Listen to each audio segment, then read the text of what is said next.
com o controle aqui. Eu agradeço. Ótimo, valeu. Obrigado. Novamente, é bom estar aqui para a gente continuar nosso tempo de ministração, de adoração, né? Esse tempo de adoração não terminou, né? Nesse último momento, a gente continua. E a gente continua na nossa série a respeito do que é o DNA da Mosaico. Carbono. A gente começou essa série no início do mês e a gente vai com ela até aí o final de agosto, tratando dos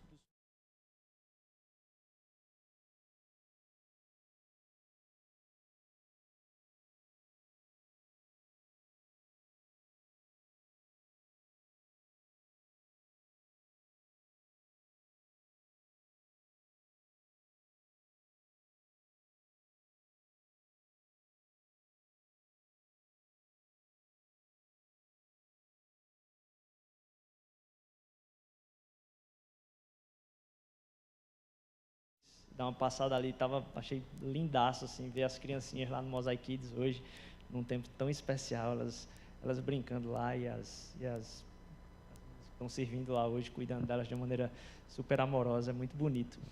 Mas, de novo, a gente tem tratado dessa série que vai assim, convergir para pontos que são muito caros para a gente e que a gente vai estar se cobrando uns aos outros em relação a gente viver uma igreja que represente isso.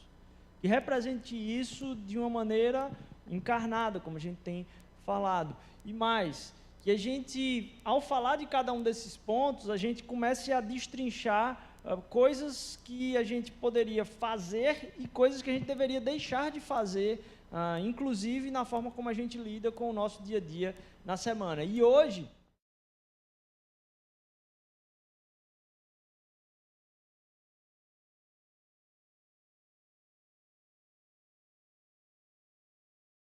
algumas das pregações, elas estão todas disponibilizadas na internet, então você pode checar lá, seja no YouTube, mas também por áudio, enquanto você estiver dirigindo para o carro aí, tem nos podcasts. E a gente tratou semana passada sobre uma comunidade vibrante, e hoje a gente vai falar sobre um chamado Justiça e Misericórdia. Ao falar sobre uma comunidade vibrante, a gente colocou aqui, disse, olha, a coisa mais importante, mais chamativa, mais atrativa da comunidade é a própria comunidade. Não tem nada além da própria comunidade que deveria ser mais atrativo do que isso. E esse ponto aqui segue de uma consequência daquilo que a gente falou na semana passada. E talvez você possa estar se perguntando até onde isso pode ser verdade na igreja, se a gente vai bater cabeça aqui o tempo todo para que isso se torne uma realidade entre nós. Pode passar o slide. Então, a gente tem tratado sobre o nosso DNA, o nosso sonho, qual o sonho de igreja que a gente tem, de ver isso realizado em verdade e a gente traduzindo, sendo um sinal do reino. Pode passar. A gente falou como base a respeito do conhecer, do amar e do servir, e que esse conhecer, amar e servir são nessa plataforma, daí que a gente vai fazer tudo. E a gente tratou sobre cada um desses, a gente passou 2 domingos falando sobre 2 valores que estão dentro do conhecer. Pode passar. Que são cristocentrismo e cultura de restauração. A gente falou sobre, pode passar o próximo, semana passada sobre uma comunidade vibrante, e hoje a gente vai tratar, dentro do Amar aqui, sobre um chamado de justiça e misericórdia. Pode passar. Isso dentro da trilha, além de chamar de justiça e misericórdia, o nosso amor à cidade, a vocação pela cidade e um catalisador do evangelho no local. Pode passar. Então vamos entrar então no chamado de justiça e misericórdia. Eu vou pedir que você abra lá em Efésios capítulo 2, versículo de 8 a 10, quem quiser acompanhar aí, ou quem quiser acompanhar comigo aqui, vai estar no slide aqui, mas eu sugiro que você anote aí e possa depois checar com mais autonomia tudo aquilo que a gente tem compartilhado aqui. Isso é importante porque a gente não fala aqui coisa que é da cabeça da gente, não. Todos nós estamos submissos às Escrituras e entender, através do Espírito, o que ela está realmente falando. Chamado de justiça e misericórdia. Em Efésios capítulo 2, de 8 a 10. E aí eu acho legal você abrir a Bíblia aí também, porque já a gente vai falar de alguns outros textos que não estão aqui nos slides. Efésios 2, de 8 a 10. Pois vocês são salvos pela graça, por meio da fé. Isto não vem de vós, é dom de Deus. Não por obras, para que ninguém se glorie. Pode passar. Porque somos criação de Deus realizada em Cristo Jesus para fazermos boas obras, as quais Jesus preparou de antemão para que nós as praticássemos. É um primeiro desafio da gente falar sobre um chamado de justiça e misericórdia, quando a gente vai falar da ação da igreja dentro da cidade, da ação que a igreja pratica dentro da cidade. Existe sempre esse dilema de tratar, poxa, qual o peso das obras no Evangelho? E a gente tem a dualidade que se tenta tratar o tema, que é, olha, você não é responsabilidade da igreja realizar as boas obras, a responsabilidade da igreja é pregar o Evangelho. Essas igrejas que se envolvem tanto com as coisas sociais, na verdade, isso aí é uma tentativa de vivenciar um certo tipo de ONG, que não tem nada a ver com a igreja. O que é que tem a ver o Evangelho com isso? Aqui em Efésios, no capítulo 2, é muito claro de dizer, olha, nós fomos salvos pela fé, mas fomos salvos para boas obras.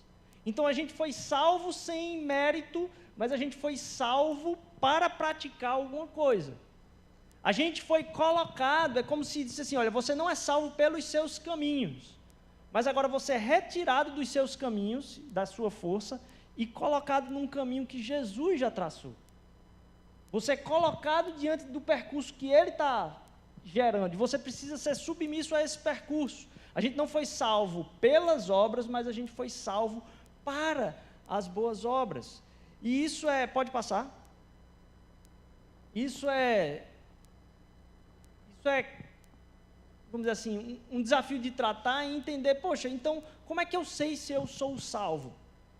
Como é que eu sei que, vamos dizer assim, é para avaliar pelas obras ou não é para avaliar pelas obras? Ora, a fé, como dizem os teólogos, ela é pela fé, mas é uma fé que vem acompanhada. A fé ela nunca vem sozinha. Você é salvo pela fé somente, mas não é salvo por uma fé que ela é acompanhada sozinha de mais nada. Não, a nossa fé ela é acompanhada das obras. E aí eu gosto de lembrar daquela história, que talvez você já tenha ouvido falar, talvez até daqui da frente mesmo, que é sobre como é que a gente entende, então, as pessoas que se dizem cristãs, mas não traduzem aquilo que é o caráter de Cristo. Nosso papel não é julgar a vida dos outros. O nosso papel, nossa missão, a ordem que Deus deu para a gente é que a gente sonde o nosso coração. A gente passa muito tempo sondando o coração dos outros e pouco tempo sondando o nosso coração. E a tarefa que Deus deu para cada um de nós é que a gente passe a maior parte do tempo sondando os nossos corações e deixando de sondar o coração dos outros, para que o Espírito nos converta dos nossos maus caminhos. E aí eu me lembro dessa história de, poxa, se eu chegasse aqui correndo, pegasse o microfone e dissesse, galera, corre que está tudo pegando fogo aí, a gente precisa sair daqui urgente e tal. E aí você olhasse para mim e dissesse, massa, Rodrigo, eu acredito em você. E você não saísse do lugar, será que realmente você acreditou? Então a resposta que a gente dá para aquilo que a gente diz acreditar, não é só uma consciência, de novo, lógica a respeito do que se fala. Mas é o quanto você meditou naquilo que se falou e o quanto isso te impacta. Porque se a gente falasse a respeito disso aqui e nada acontecesse, é um resultado óbvio que ninguém acreditou, que não teria consequência, que não faz diferença para a gente. Mas se o Evangelho é realmente verdade, a gente meditou nisso, isso causa transformações no nosso caráter e na nossa ação durante a semana, isso é óbvio. Então, para quem é esse chamado? Aqui em Efésios capítulo 2 está dizendo que os chamados para esse tipo de coisa, que é de justiça e misericórdia, o chamado às boas obras, é para os salvos. Ele está tratando de salvação, e ele está vinculando isso ao chamado para as boas obras. Então, as boas obras e aquilo que é a ação da gente em misericórdia na cidade não deveria ser alvo de um grupo. Eu disse, não, aquela galera ali, ela é muito envolvida nas causas. Não, a gente precisa ter o coração disposto a entender que o nosso chamado também é para as boas obras. Não existe a salvação pela fé, sozinha a fé. A gente é salvo pela fé para ministrar boas obras na vida das pessoas. Então, meditar sobre essa verdade vai fazer com que, quando você para pensar o que é um prédio pegando fogo, você sai correndo. A gente meditar na verdade, cada vez mais vai fazer com que o nosso coração seja levado a praticar a verdade, a ser enviado em missão. E aí é muito difícil a gente falar disso hoje, porque talvez no passado, há pouco tempo atrás, menos de 10 anos, não, uns 10 anos, e a gente falasse, pessoal, a igreja precisa se envolver com as causas sociais, a gente precisa tratar o que está errado e tal. Talvez isso levantasse um pouco mais as sobrancelhas das pessoas e dissesse, não, Rodrigo, o que é isso? A gente precisa só estudar a palavra, a gente precisa ter EBD, isso é o que a gente precisa. Mas hoje a gente já fez uma inversão tão grande, eu peço que passe para o próximo slide, hoje a gente fez uma inversão tão grande que a gente está tão tenso a respeito de tudo quanto é causa, e a gente saca que tudo está tudo errado, velho, não tem nada que está certo. E a gente começa a ver as pessoas colocando para a gente o que a gente devia falar, o que a gente não devia falar. Tem muita causa no mundo, meu amigo.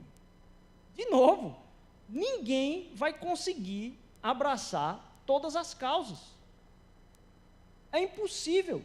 E aí, todo mundo que serve numa causa quer que os outros todos sirvam naquela mesma causa. Está tudo errado? Está tudo errado por quê?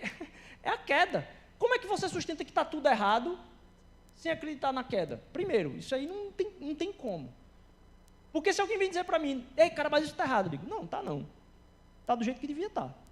Não, está errado. Não, está do jeito que devia estar. Ou você acredita que devia ser de um jeito e explica por que devia ser desse jeito, ou então, qualquer coisa é qualquer coisa, tanto faz, não tem diferença nenhuma de se está fazendo certo ou errado. Você não consegue explicar por que uma coisa está errada sem a existência do próprio Deus.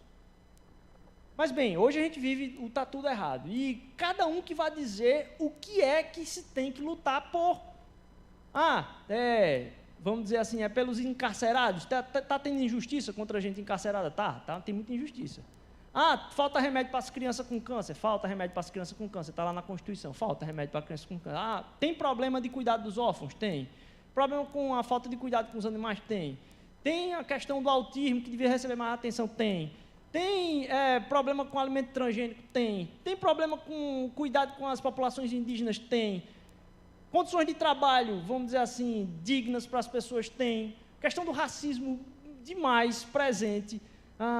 Desigualdade entre homens e mulheres em condições de acesso a aquilo que se produz? Tem também. Dificuldade de entrada na política? Tem. Dificuldade em relação a como que a arquitetura das coisas na cidade se desenvolve? Tem muita questão aí dentro, como as escolas, vamos dizer assim, eu estava vendo, aí antes de eu vir para cá, o que eu disse? Eu disse, rapaz, vou entrar num site desse de assinar petição. Meu amigo, porque a gente só chega a petição para a gente, né? Mas se você chegar no site e for ler a quantidade de coisas, e é tudo importante, velho. Condições sanitárias para as escolas públicas. Você já tentou trabalhar com um lugar que o cheiro está ruim, ou então que, vamos dizer assim, a temperatura não está boa? Imagine uma criança estudar um negócio desse, ainda mais se não era de celular. Se na minha época que não tinha celular, aqueles ventiladores velhos no teto, quando pifava, era difícil você prestar atenção no professor, imagine agora. É importante? É importante. A questão do urbanismo, você ter condições viáveis para as pessoas chegarem e saírem de casa. Vai fazer com que o professor chegue ou não no trabalho? Vai, para dar aula. Isso é importante? É também. Só que aí a gente começa a tentar entender o que é importante. E o que é importante não é importante para todo mundo. A questão é, Deus tem um chamado específico para você, meu irmão. Não queira transferir o seu chamado para as outras pessoas. Você fala a respeito da importância daquilo que é a sua causa, mas você não coloca o jugo sobre o outro de responder da mesma forma que você a respeito da causa pela qual você foi chamado. Porque senão eu vou dizer, e você está preocupado com a venda de marfim dos elefantes da Índia, da África? É importante, é muito importante. Aquilo ali podia ser uma riqueza que transformasse, talvez, um lugar hiperpaupérrimo num lugar que é, vamos dizer assim, hiper mega explorado. É importante, é importante. Mas aí a pergunta que eu quero gerar aqui para você, o que eu estou sendo chamado a fazer? Claro, tem causas que são, vamos dizer assim, generalizadas. Desigualdade e racismo no Brasil são duas causas que não afetam aqui, ali, não. É geral. Geral. E deveria ser muito mais cara a igreja, porque a igreja faz muito parte disso e é completamente envolvida nisso sem se envolver. A maior parte das populações que vamos dizer assim, compõem o arcabouço evangélico é de pessoas que são pobres, pessoas que são negras. A gente vê pouco valor sendo dado, por exemplo, dentro das igrejas a esse tema. E você pode dizer, Rodrigo, já começou a politizar. Eu digo, rapaz, é só para a gente abrir o olho e olhar o que está ao redor. Começa a olhar para alguma coisa ao seu redor, Deus vai mostrar. Aí você diz, não, Rodrigo, isso aí é besteira da sua cabeça. Como um exemplo, eu digo, você diz, não, Rodrigo, isso aí é querer gritar por um lado que não tem, vamos dizer assim, o geral. Você tem que gritar por tudo que está acontecendo. Eu disse, vamos pegar esse exemplo. Eu disse, quem são as pessoas negras que você conhece que se deram super bem na vida? Pensa um pouquinho. Pensa só um pouquinho. Conseguiu pensar? Talvez você tenha pensado em uma, duas ou três. E aí é que está o problema. Porque quando você pensa em... Essa pergunta eu só posso fazer para um negro. Porque se eu pensar para o branco, você vai ter incontáveis nomes na sua cabeça. O simples fato de que a gente consegue nomear as pessoas de uma determinada categoria que conseguiram ter o acesso ao direito, e aí agora eu estou traduzindo para todo o resto, quando você diz, não, mas fulaninho teve esse direito, se você consegue nomear, é o problema, porque deveria ser generalizado para todo mundo. Então, eu não estou dizendo que você tem que abraçar cada uma dessas causas, mas entenda que tem gente sendo chamada para aquilo, e abençoe, diz, meu irmão, Deus te use nessa causa. Não queira dizer que a sua é mais importante e a que o outro é menos. Não. Mas as pessoas que estão sendo levantadas dentro da igreja precisam ter o suporte da igreja para isso. Talvez algum dia eu traga isso aqui, mas a própria carta da prisão de Birmingham, de Martin Luther King, é de doer o coração, de a gente enxergar a mesma coisa hoje, que ele começa dizendo, meus amigos pastores, eu achava que a gente estava lutando por justiça aqui, eu ia ter o apoio de vocês. Que tristeza é para o meu coração ver que de onde deveria estar vindo ajuda, está vindo mais pedrada. E ele clamando e pedindo misericórdia sobre a vida desses caras. Não com ódio no coração simplesmente, mas dizendo, minha gente, acorda para Jesus, isso é uma causa nossa também. E ele não estava dizendo, vocês é que deveriam estar no meu lugar. Ele está só dizendo, vocês precisavam pelo menos levantar a mão e estender sobre mim, dizer, vai lá em nome de Jesus. Porque cada um de nós vai ter um chamado de uma causa diferente na cidade. E aí duas coisas que eu venho tratar aqui como um tema mais, vamos dizer assim, contemporâneo. A gente parar de dizer o que um e o outro deveria estar se engajando. E quando a gente se engajar em alguma coisa, a gente pedir aos nossos irmãos que orem por nós somente, pelo menos. E que a gente não vá tentar entrar na treta da vida do outro, mas dizer, meu irmão, Deus está falando isso para você? Cara, não, bicho, eu não consigo sentir isso. Isso que tu está sentindo, eu não consigo sentir. Eu quero andar mais perto de tu para sentir, talvez, mas eu queria orar por você, que Deus te dê força, e que você também sonde seu coração para entender, Deus, que área da vida eu posso me engajar num país que é tão injusto? Mas a gente não pode colocar sobre o outro um jugo que Deus não colocou. Pode passar. A gente é chamado por essa justiça, porque a injustiça ela grita de alguma forma. Só que aí a gente tem que entender a natureza da resolução disso que é o chamado de justiça, que não é em resolver o problema.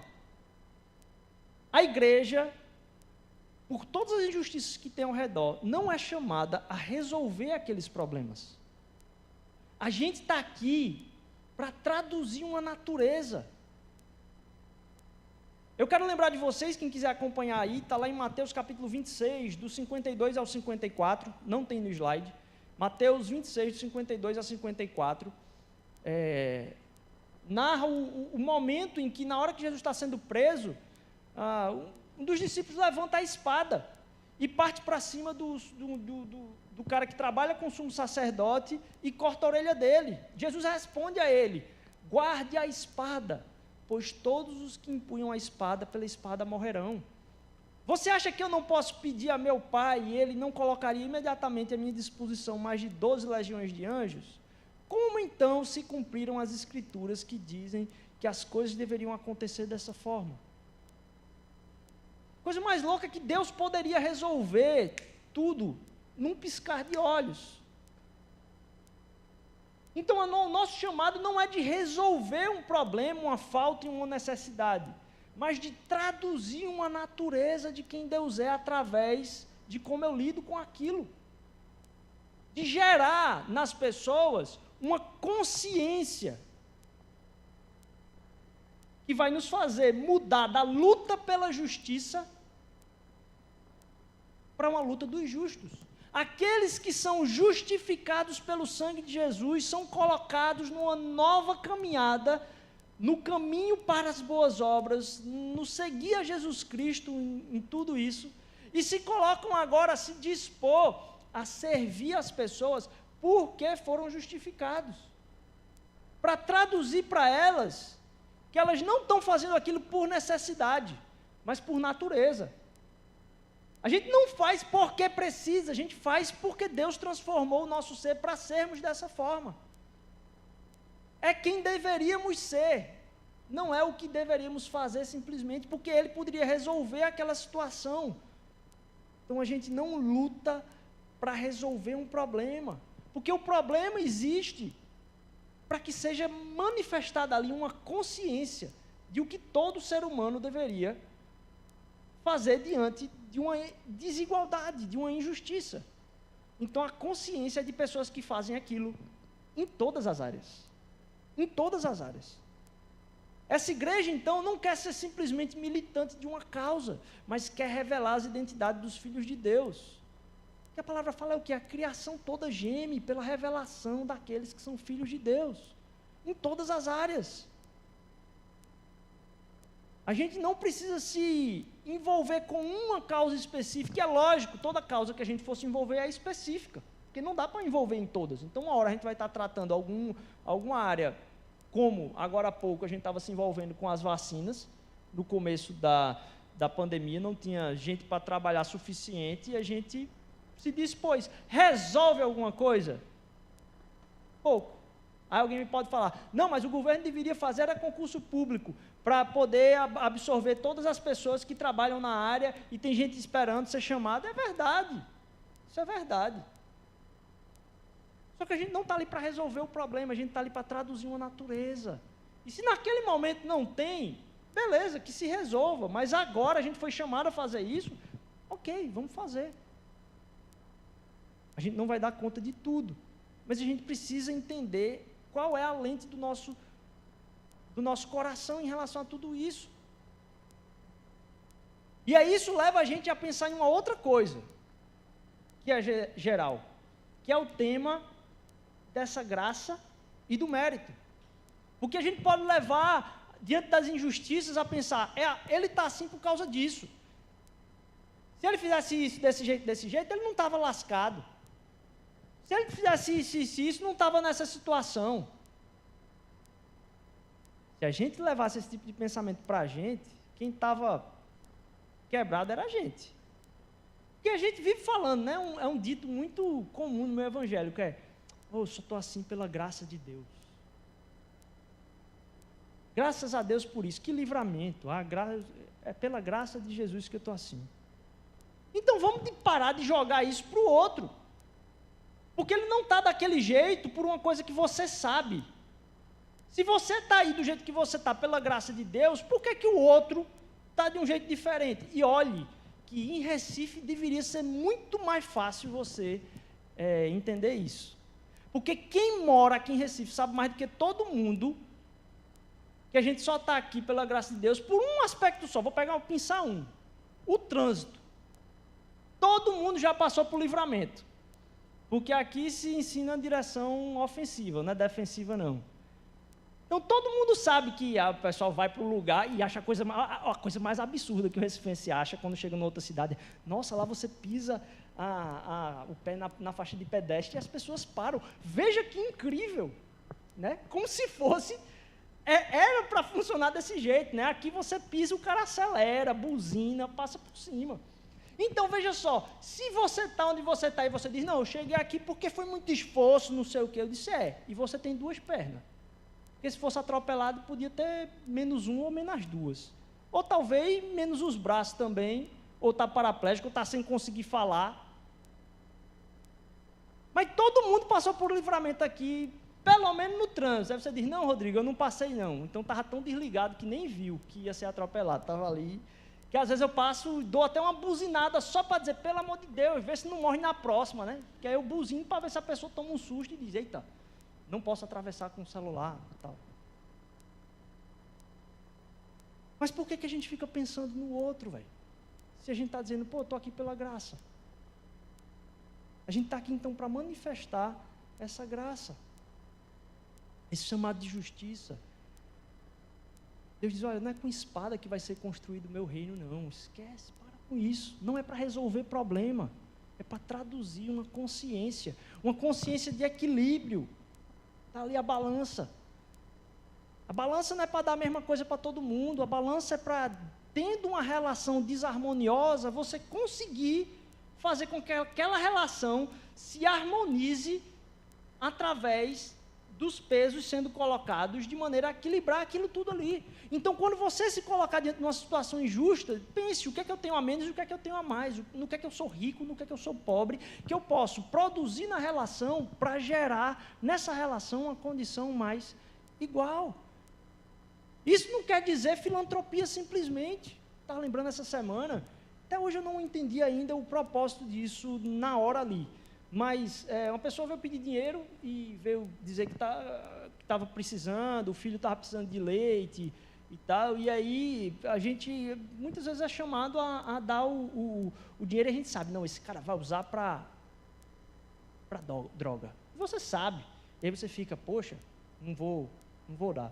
E às vezes eu realmente passo direto, assim, ou então quando você está com cartão, né, você disse que não tem dinheiro, mas agora as pessoas estão pedindo cada vez mais o alimento mesmo, para você ir comprar.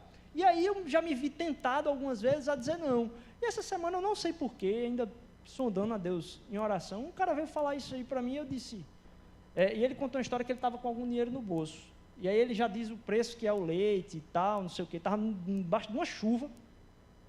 E aí ele perguntou se eu podia ajudar ele. Eu não sei por que na hora eu fiz isso, mas eu disse, beleza, vamos lá. E saí andando com o cara na chuva. Aí ele disse, não, tem essa padaria aqui. Ele entrou na padaria, era conversa do cara, ele disse que tinha lá, não tinha. Talvez ele queria que eu desse o dinheiro na hora para ele ali. Eu fui com ele na padaria, debaixo da chuva, a gente entrou lá. E aí, parece que o negócio era R$25, o cara disse que estava sem dinheiro nenhum, estava só com 5 ou era R$10 no bolso. E aí, não tinha o leite que ele queria, ele disse, pode trocar por uma coisa? Eu disse, pode, ok. Aí eu fui com ele no caixa e disse, então, tu está com 5, né? Passa aí, eu completo aqui. Não sei por que eu fiz isso assim. Mas na hora me tocou, eu disse, eu uso a desculpa que o cara só quer aumentar, vamos dizer assim, o somatório do dia. Disse, por que toda vez eu não faço isso? O cara não disse que tem um dinheiro e quer aquilo? Ele vai se sentir honrado porque ele vai estar podendo comprar uma parte e eu vou estar podendo completar e morre a minha desculpa, de certa forma. Mas eu me liguei que muitas vezes eu respondo porque eu estou pensando num arcabouço que o cara está querendo me enrolar, mas muitas outras vezes eu simplesmente quero fugir da responsabilidade na hora. Muitas vezes Deus vai mandar eu fazer, muitas vezes Deus vai dizer não, agora não. Mas Deus sabe todas as coisas e Ele quer o meu coração aberto a entender para o que eu fui chamado. É isso que eu queria que você rasgasse seu coração aqui também. Nós não estamos imunes a esse chamado. Ninguém aqui está imune a esse chamado. Por quê? Se tem tanta causa para lutar, pode passar. Essa luta dos justos vai fazer com que a gente entenda que é um chamado de justiça, mas é um chamado também de misericórdia. E eu quero encerrar com isso. É um chamado de misericórdia porque vem de um coração dos filhos de Deus, que é um coração transformado. A ação dos filhos fala de um coração dos filhos. Tem muita gente com chamado de justiça. E aí você começa a pensar, quem é a pessoa que eu mais discordo, ou que eu mais tenho problema, ou que está completamente errado, e você quer lutar pela justiça. Mas a gente tem que entender que o nosso chamado ele é de justiça e misericórdia. Não tem como um justo se revelar sem a misericórdia. Porque o chamado dos justos é de alguém que foi justificado por quê? Pela misericórdia de Deus. Como é que a gente entra nessa jogada, minha gente? A gente está dentro disso. A igreja está completamente cooptada por isso. De viver no ódio que a galera está levantando, de ter que lutar pela causa X, causa Y, causa Z. E a gente entra xingando, a gente entra esculhambando, a gente entra sendo irônico. Vamos guardar o nosso coração, um apelo, vamos guardar o nosso coração para sermos instrumento de justiça, mas de misericórdia também. Está errado se todo mundo está envolvido na mesma causa. E está errado se não tem ninguém envolvido em causa nenhuma. Ou se a gente não está envolvido em nenhuma causa que tem para resolver. A gente precisa traduzir ali essa consciência, para mostrar para as pessoas que não se trata de resolver aquele problema. Só dá para lutar com misericórdia. Só dá para lutar com misericórdia.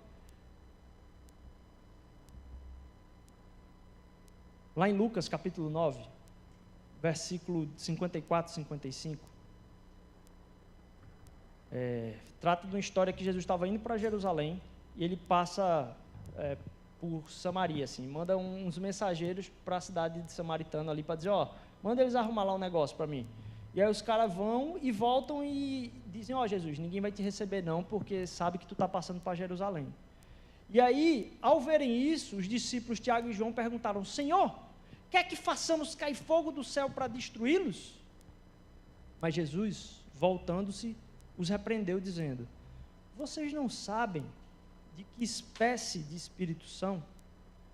Pois o Filho do Homem não veio para destruir a vida dos homens, mas para salvá-los. Quem é a pessoa que você mais discorda ou tem problema? Pessoa que você quer que desça fogo? Jesus não veio para fazer isso. Jesus veio para salvar as pessoas. Essa é a maior loucura, ele podia fazer descer fogo, mas ele não está ligado nisso, ele quer ver os filhos sendo brotados de um coração cheio de misericórdia. Então, diante de uma situação que você não sabe como resolver, que você diz, nossa, mas eu não sei como me engajar com isso, esqueça a causa agora.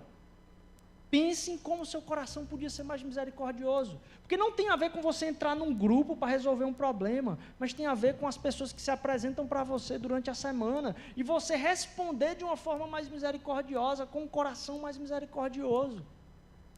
Isso vai fazer com que não a igreja tenha um hiper mega ministério que vai resolver os problemas das injustiças sociais. Esse não é o nosso sonho, mas é gerar através da missão de cada um de vocês durante a semana a revelação de um mesmo DNA.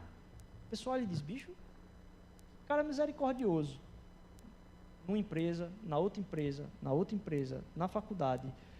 Cada vez mais as pessoas dizem, meu irmão, fulaninho é misericordioso pra caramba. Porque você pode gerir a maior ação social do mundo e ter o coração menos misericordioso possível, tentando resolver um problema que Jesus, se quisesse, resolvia rapidamente. Porque Ele quer ver você sendo mais misericordioso e respondendo com maior misericórdia sobre as pessoas que se apresentam de uma maneira, vamos dizer assim, de justiça social, mas sobre todas as pessoas que você conhece e sobre o que você pensa. Pense com misericórdia, porque um filho de Deus representa o Pai das luzes e misericordioso, que Ele é conosco. Sabe? Eu encerro com aquele dilema, que é o dilema mais louco dos judeus. Não se dá para entender como é que Deus pode traduzir justiça e misericórdia. Esse é um dos maiores dilemas para os judeus, é que para o judeu a lei é a presença de Deus encarnada. A lei é a presença de Deus. E aí, como é que se aplica a lei? Porque se aplicar a lei, você vai precisar penalizar. E se você for misericordioso, você deixa de cumprir a lei. Então não dá para entender o mistério que é isso. Para o judeu isso é um mistério. E Deus resolveu isso através de um judeu. Em Cristo, Ele recebeu a justiça para que a gente recebesse a misericórdia. Todo pecado foi punido em Cristo Jesus. Tudo aquilo que você sabe que não deveria ter feito essa semana, já foi punido em Cristo Jesus. Para que agora você não viva a próxima semana, o próximo dia, o próximo momento, preso à infração da lei que você fez, mas em liberdade, em nova natureza, em novidade de vida, em graça e em misericórdia. A gente é o povo da misericórdia. Os justificados, povo da misericórdia. E não os justiceiros. E só teve um justiceiro.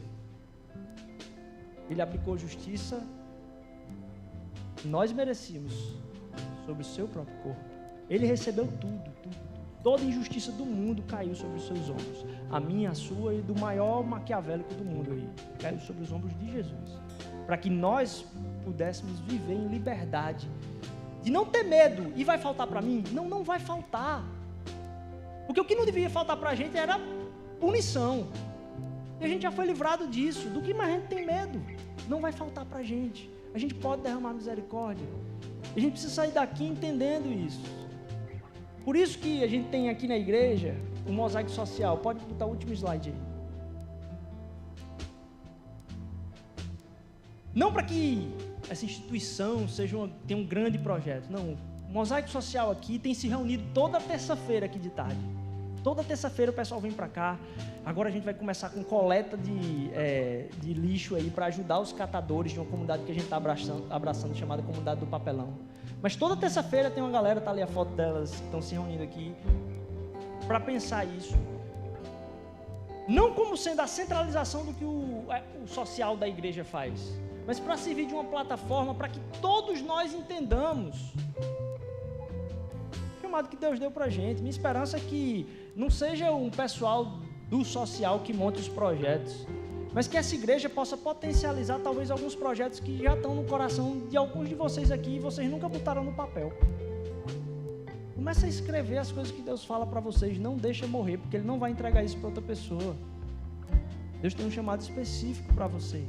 Então minha esperança é ver os pequenos grupos começando a pensar, a gente precisava ajudar aquilo ali. E a gente traz aqui para o púlpito e diz, aquele pequeno grupo começou a fazer aquilo lá, e a gente como social vai lá junto, porque é a comunidade que vai fazendo, não é uma instituição da igreja que vai fazer, simplesmente não. É o chamado de cada um de nós. Para que a gente não gere, vamos dizer assim, uma espiritualidade com CNPJ. É o que Deus quer fazer através da minha e da sua vida. Que a gente possa sair hoje aqui em liberdade. E liberdade de julgamento primeiro. Não está dizendo e botando peso sobre o que as pessoas deveriam fazer. E também não recebendo o peso de achar eu deveria fazer isso porque se eu não fizer as pessoas vão achar que eu sou. Não. Mas entenda de Deus. O que é que Deus quer que você faça, meu irmão? Ele tem uma parte para você nessa história. E essa parte não vai ser menor nem maior do que a de ninguém, porque foi Ele que te entregou. E orar por você nesse momento para que Deus revele isso a você. Jesus, a gente sabe que a gente faz muito pouco, Senhor Deus.